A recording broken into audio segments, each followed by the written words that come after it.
In this video, I'd like to give you a brief overview of the filters available within Vertex. As always, you can reach Vertex at search.asf.alaska.edu. When you come here and do a search, you can do a geographic list search, define your data set that you're interested in.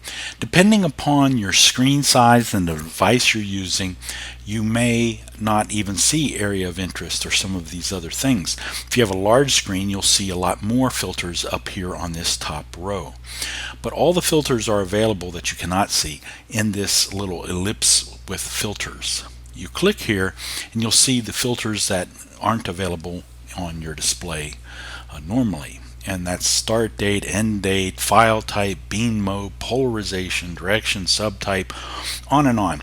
And the number of filters that are displayed here and the exact filters can vary based upon the data sets. Some data sets have a campaign, for example. But here you can define dates that constrain the search results. Right now, if you did a search, you'd get over 10 million records returned to you, 10 million files. If you want to limit it a little bit, you can either enter a date in here manually by month, day, year, or you can use the calendar picker and tell it what date.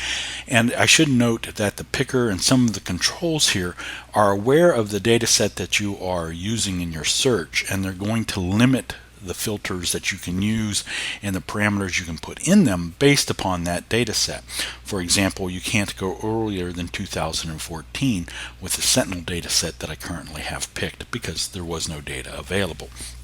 So you can go here, say okay that you want to do a search and you want data from January 1st of 2015, and you want to stop looking at for data in, let's say, June 1st of 2016. You see the 5 million results is now down to a little over a million results that are going to be available to you.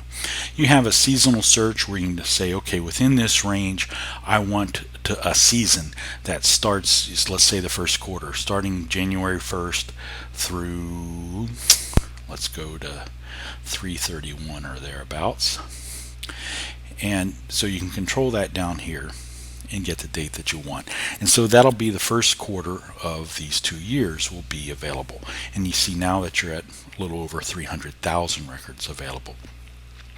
And similarly, you can come down and select the file type that you're interested in, the direction, all these things, and you see how many parameters there are available to you. Under file type, there's 14 file types, beam mode 9, and that's again based upon this data set. These will change based upon the data set that you are using. And so fill in the parameters that you are interested in, and then you can go ahead and hit search. When you see the search results here, they're based upon the filters that you've entered. Now the filters dialog has gone away, so you may not immediately know what was in those filters that you specified. We give you a little cheat sheet here. Right in this gray bar, we tell you the parameters that are specified down in this filters dialog that you can't see immediately. They're all available here for you to view. And that is how you use filters within Vertex.